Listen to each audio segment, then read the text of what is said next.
What's up, LV viewers, and welcome to my second breakdown review video. The first of them was on Five Nights at Freddy's VR, so if you missed it and you know about FNAF, I highly recommend you check it out. This new type of video format is actually something I have a lot of interest in doing a bit more. It's a neat way to give out my thoughts and feelings on a game, or even a franchise in like 10 to 20 minutes. It's pretty cool. I'm up for doing more of this structure in the future, so if you have any suggestions for games to do, you can suggest them in the comments below and I might just do them.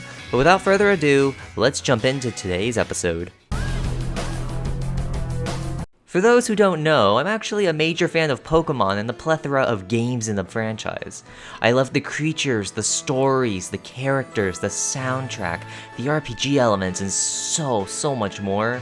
As a matter of fact, Pokémon was among the first playthroughs I did on my channel all the way back in 2013. What's up, viewers? Alright, let's just avoid my young voice and crappy film setup for the rest of the video, okay? That good with you? Alright, good. Back on topic, Pokémon houses some of my favorite gaming experiences of all time. I've spent hundreds of hours across various save files trying to... And with it being Pokémon Day, I figured right now is a good as time as any to break down and review the newest installments, Pokémon Sword and Shield.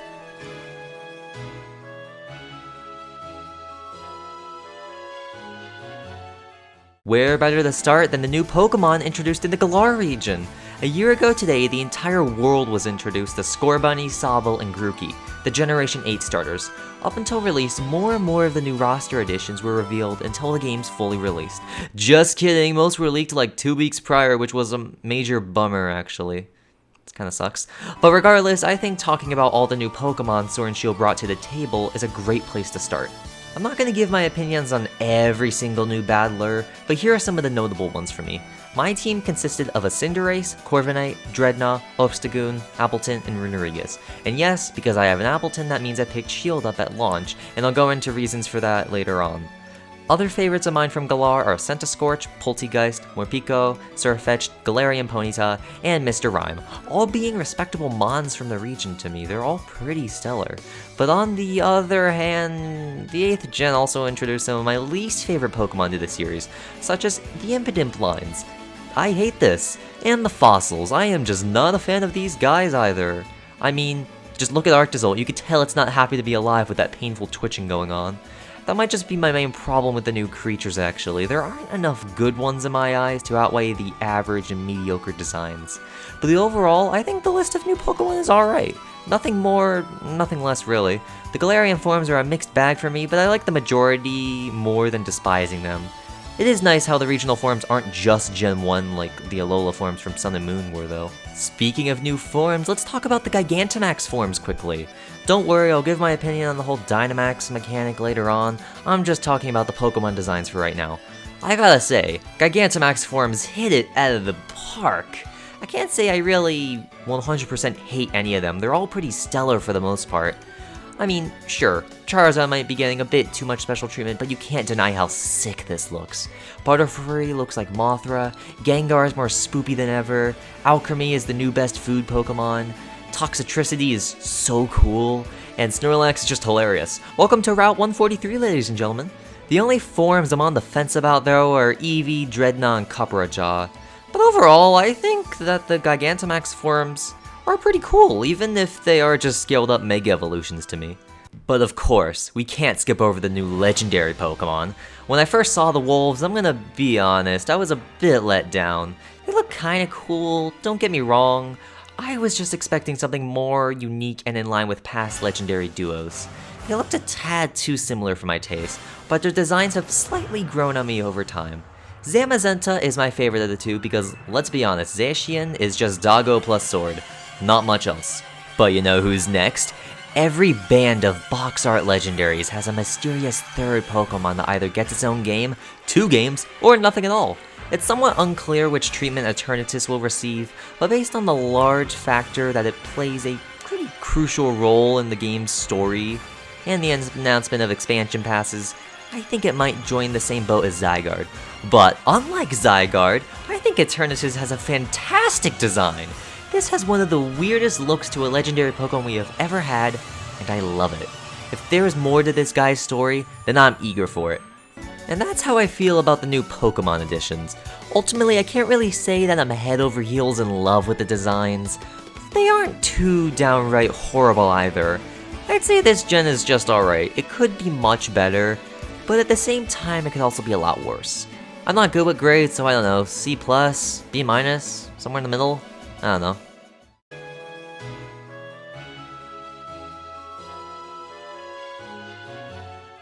So compared to past titles, Sword and Shield don't have that deep of a story. I felt it was somewhat generic. I have 3 main gripes, but a fair amount of positives to go over after that. Firstly, can anyone say they 100% truly understand Rose's plan? So he wants to save the world from a future catastrophe by unleashing Eternatus, a Pokemon tied to the Dynamax phenomenon, so that it can accumulate unlimited power. I just don't get it exactly. He's pretty chill throughout the majority of the game, only becoming kind of an antagonist near the end of the final act. Why is he so eager to solve the problem he turns into a villain? Literally just wait until the champion is available. He also doesn't put up that much of a fight. I beat him incredibly fast, and more felt like I was fighting a forgettable NPC. Freaking Olena's fight was cooler in my opinion. There was more build up to that one. In my eyes, Eternatus is the main villain here. It's the force that nearly brings Galar to its knees with its ridiculous stats and 3-piece soundtrack. Moreover, I feel the game has a fair bit of pacing issues. There's barely any content in between each gym encounter. It's basically, make it through a route, enter a gym, complete the challenge, and beat the leader for about 18 times consecutively in a row. It makes the games lack some charm to play through another time since it's about 4 hours of 8 non-stop gym encounters. Past titles had stuff to add tons of variety, such as extended routes and interesting missions to take down the evil team, which actually brings me to my final issue with Gen 8. I am not a fan of how Team Yell was handled. Yeah, making them hyper fans of one of the rivals was new and unique. However, in every situation where I found and battled them without Marnie present or in Spike Muff, they were kind of forced. I don't know, this might just be a me thing, but Team Yell didn't impress me all that much. They're a less interesting and worse Team Skull in my opinion. But something that most surely did impress me was the gyms. The sports theme wasn't the most appealing to me at first, but they end up working really well together in the end. League cards, numbers, and stadium-sized gyms were all super nice touches. Having a large crowd of cheering fans in each gym and league battle was so cool, and one of the best things added by far. Additionally, most if not all of the new gym leaders are just terrific in terms of their design. Nessa and Piers are so great, I love them. And Alistair is the #1 reason I chose Shield version over Sword. He is my favorite gym leader for various reasons. He's spoopy, shy, and so awesome. Is that an overreaction? Yeah, probably. It was also a treat to see all of the favorite leaders again, either as stand-ins for the Elite Four, or returning in the aftergame, which I'll go more in detail about in the next section. Now the 4 main and crucial characters Sword and Shield has to offer. I ultimately liked Leon a lot more than I thought I would. I'm not the biggest fan of his design, but... And also he does have a Charizard as his partner, but I still find him fairly likable. I find it cool that the unchosen starter is brought into his team. I always felt bad in the cases where I had to leave one behind, but seeing it fully evolved in the champion battle was a very pleasant surprise. Now his younger brother Hop? No joke, I legitimately kept calling him Hal when the games first dropped. Even though he looks on the surface about the same as Hal, he has a nice 3-dimensional arc to a very surprising degree actually. Seeing him feel crushed and depressed over his faults guts me knowing that I'm the cause of it. How would you feel if your friend beat not only you, but your brother, who you practically see as a legend, and on top of that, that same friend who beat you also accomplishes the very dream you've had since you could remember? Yeah, you wouldn't like it. Most rivals in the past had a weak emotional roller coaster they went on, but I'm glad Hop broke this cycle. Let's get them out of the way quickly. Bede and Marnie. I really couldn't figure out Bede's deal for the longest time until I ended up reading his league card. There is real emotional weight this game has. I find it great how Sword and Shield created great stories for most people. They all feel very real and not just 3D models displaying a text box of dialogue.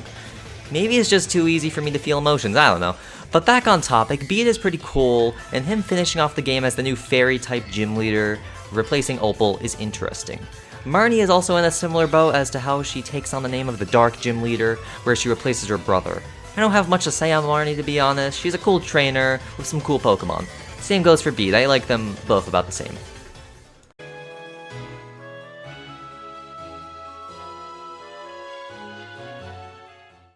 Even after becoming the champion, no trainer's job is finished. There's still plenty to do before completionists can say they've 100%ed of everything in the game. This can involve completing the Pokédex, shiny hunting, catching any other legendaries, something like a Battle Frontier, I don't know, a whole other flipping region in one case. This has all been standard mainstay with Pokemon games. But consistently, each game to my knowledge, always has at least something. And Sword and Shield are no exception to this. After being crowned the new unbeatable champion of the Galar region, the player can return to the heart of the slumbering world and find Hop there. After a quick battle, Sonia, the recently named new professor, reminds the player and Hop about the literal Sword and Shield items they used in the story's climax that they still own. She states it's probably best to return them, but then...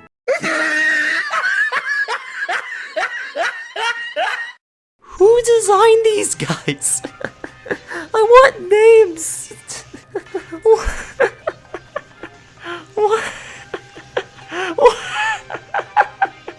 Oh my... She states it's probably best to return them, but then... Swordward and Shieldbert, Jesus Christ, interrupting the gathering and take the rusted items for themselves. Swordward and Shieldbert interrupt the gathering, take the rusted items for themselves. I'm sorry, do you have any good things to say about these designs? After taking possession of the items, they claim to be royal, and they just stand there with their dope haircuts. In my playthrough, I battled Shieldbert and won while Hop lost to Swordward. Great job, Hop! Also, that laughing animation, what am I watching? So the two go around to all the gym locations and unleash the power of Dynamax Pokemon in the stadiums. Basically, you go to just about every gym and take down the enormous threats, with help from Hop, Piers, and whatever gym leader owns the stadium you're fighting in. In the middle of this, however, the two villains invade Sonia's lab, where you and Hop must defeat them both in a double battle. This actually kinda reminds me of when you teamed up with Barry in Gen 4 to take down Mars and Jupiter at Spear Pillar. Anyone else remember that? Gen 4 remakes confirmed, joke here? No? Alright. Apparently Sonia's assistant was evil and is also in allegiance with the two royal brothers. I mean, it wasn't exactly a blind side, I couldn't really say I care to be honest, but hey, plot development. Later on, the two captured Zacian at the peak of the Hammerlock Stadium and are working towards unleashing the dog with a sword's true power. I beat it, but then Shield Doggo showed up and Zacian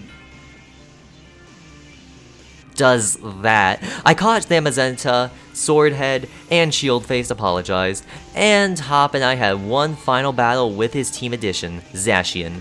So overall, I think the aftergame had a weaker story than the main narrative. Like, I was kinda hoping for more, but ended up shorthanded.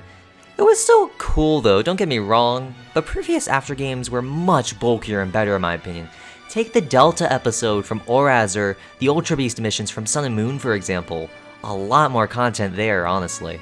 And what's worse is that after this, there's not much to do. Really, all you could do is complete the National Dex, which doesn't even exist, but don't worry, I'll talk about that later. Shiny Hunt, Rage at the Battle Tower, or do raids along with all the other typical online features, which I'll also get into soon. Don't worry, we still have like half of this left. Don't worry, I have some words about those. We will get to them, okay? Chill. While these games have a pretty minimal aftergame, the future expansion passes just might make up for this in a big way.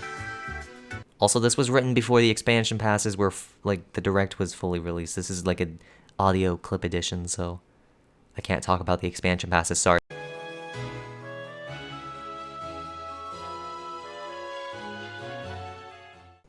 I hadn't realized it until Sword and Shield released, but I'm becoming more and more of a fan in the music these games provide. An abundance of great tracks is always welcome. I adore the themes of the gyms, Hop, Marnie, both the standard Ian League songs for those two, Bede, Piers, Olina, and Eternatus' final theme in the raid battle, just to name a few of the battle themes. In terms of overworld themes, Wyndon, Motostoke, Sonia, and the Slumbering World really stand out for me. Also, the fact that Game Freak got Toby Fox to compose the Battle Tower track is just incredible. It's only a matter of time before Sans becomes a Pokemon. There's not much else to say here. I love the music. I just can't make it for the life of me. Serious respect and props for those who know how to.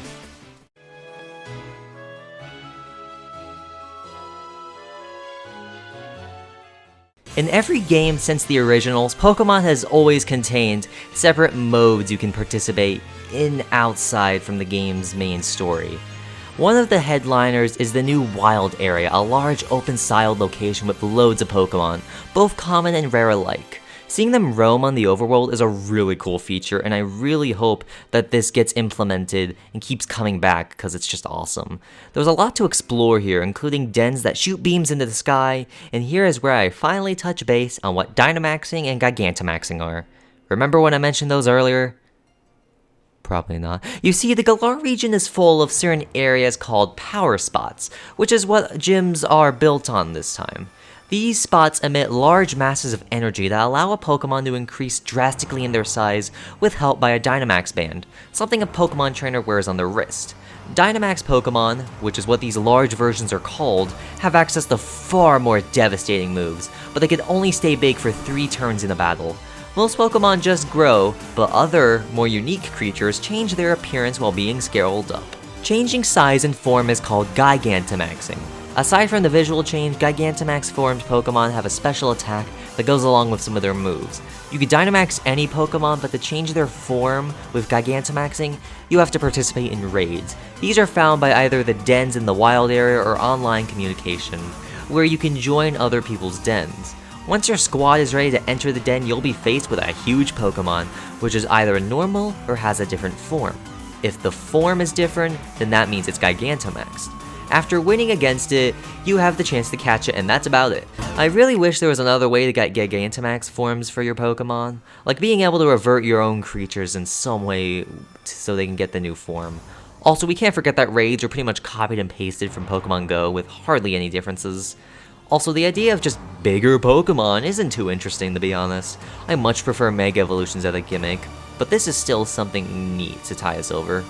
Pokemon Camp is another cool feature. You set down your supplies and chillax with all your party Pokemon. Awesome! You can play with them, talk to them, and even cook for them. This mode is such a fun idea. I love it to pieces. Just whatever you do, don't use the feather. And the memes this mode spawned are just fantastic. What else can I cover? Oh, how about the Battle Tower? I'm no good at this mode.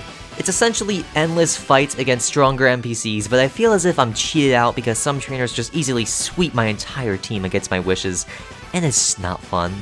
This mode is mostly for getting bonus rewards to perfect your Pokemon stats, and it's pretty cool, but again, I suck. Online features are about the same as usual with the recent games. You can battle and trade with others, but the GTS is absent, and I'm not alright with that.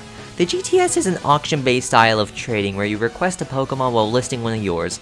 It was a nice way to get some of the rare and version-exclusive Pokemon, but now I'm stuck with Surprise Trade.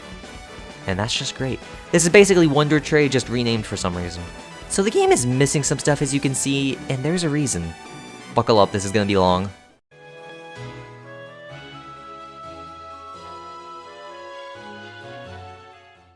This isn't exactly something I'd typically cover in a video like this, but in the case of Sword and Shield, I think sharing my own thoughts on the matter isn't too out of the ordinary. Heads up, this is probably the most negative part of the review. These games have received quite the reputation for being rushed, unfinished, and poor of quality. Firstly, the why of this situation, and how it came about in the first place. During the E3 2019 Treehouse Live presentation, it was confirmed that no national decks would return for Generation 8. This meant that the only Pokemon that could be caught in Sword and Shield were the ones found purely in the region. You couldn't transfer different Pokemon over like you could in past installments. There were also no plans at the time of adding these scrapped Pokemon back in an update or DLC, and this ultimately ignited immense flames on the internet, and it sparked probably the most controversial divide in the community, Civil War, Pokemon Edition. Are you with Game Freak or against them? This was an absolute surprise to me. I even tweeted about my own opinions in response to the bomb-dropping announcement. Quote, "Half of the fun of exploring a new region is doing it with the Pokemon I've grown to love and train from past games. Now I just have to hope that my favorites are in the Galar decks, and I already know that my all-time favorite, Infernape, won't be. Hashtag bring back the national decks." As you can see, I was pretty upset about the news, and what made it worse was the ridiculous excuses Game Freak made in defense. quality over quantity doesn't work in this case when this tree is in the same environment as this one. They don't even appear as if they're from the same game. And they didn't remake new models for old Pokemon, they're still using the future-proof ones they made on the 3DS, contrary to what they said. I will say this for the other claims about improving animation quality. This is actually genuine, it seems. A ton of new cutscene and character animations are very expressive, fluid, and just great in general. Move animations are a problem though. Double kick and moves where the Pokemon just leap and then effect triggers are just dumb. But even then, some of the new move animations are really good, particularly Pyro Ball with Cinderace. Yes, I'm biased. The concept of all Pokemon not being obtainable wasn't the only vital thing cut. Other fan-favorite mechanics such as your lead Pokemon following you around, Mega Evolution, Z-moves, contests, the global trading system, and more were all axed without much to replace them. To put it into perspective more, previous Pokemon games on the Nintendo 3DS had about a $40 pay, but Nintendo Switch Pokemon titles go up 50% to $60. I and many other people are not happy with this. The games have less content than older games, and they're up to $60 now. Yes, the Switch games look better overall in terms of how well they can do, but they're more hollow than the older games. Something you wouldn't really expect to be the case when jumping to a more powerful console. Yes, like I said earlier, this is the more negative part of the review, but to be clear, I'm not too upset with Game Freak for this. It's not the actual people making the game who created this problem, it's more the executives who set this hard deadline for Sword and Shield in place. They are to blame, the Pokemon Company, not Game Freak. I can see pieces of evidence put into these games that really invoke passion, but these games obviously needed more time to be developed. I can really tell that they were rushed, and they just lack some of the charm we usually see from them. You may guess that when I finally did get my hands on my Shield copy, I was kinda disappointed. But nope. I truly enjoyed my time with these games. I was, for the most part, unaffected by the hate. I mean sure, the occasional lag, pop-in effects, and some animations are more than just meh for me, but I always felt compelled to keep playing because at the end of the day, these are still Pokemon games. I've loved Pokemon for years, and while these games aren't the best the series has been, it's still an important mark for the series.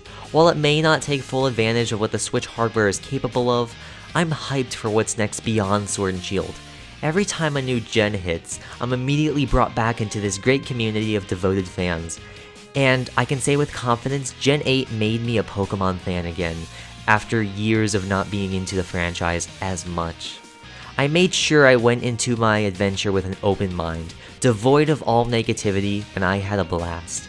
These games deserve the praise they receive, and while there is a lot of deserved criticism on the other end, I love these games, and I doubt anything can really change my mind. Thank you, Game Freak.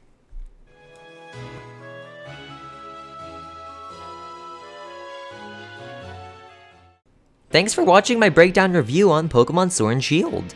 This video, along with the FNAF one, were a ton of fun to make. As I said earlier, I'd like to do more videos in this format over some games. There's a short list of ideas I have to make reviews on, or more want to, but that'll stay a secret for now. Yet I am open to any suggestions you all might have. But anyways, I'll see you all next time. Thank you for watching and have a great rest of your day. Goodbye.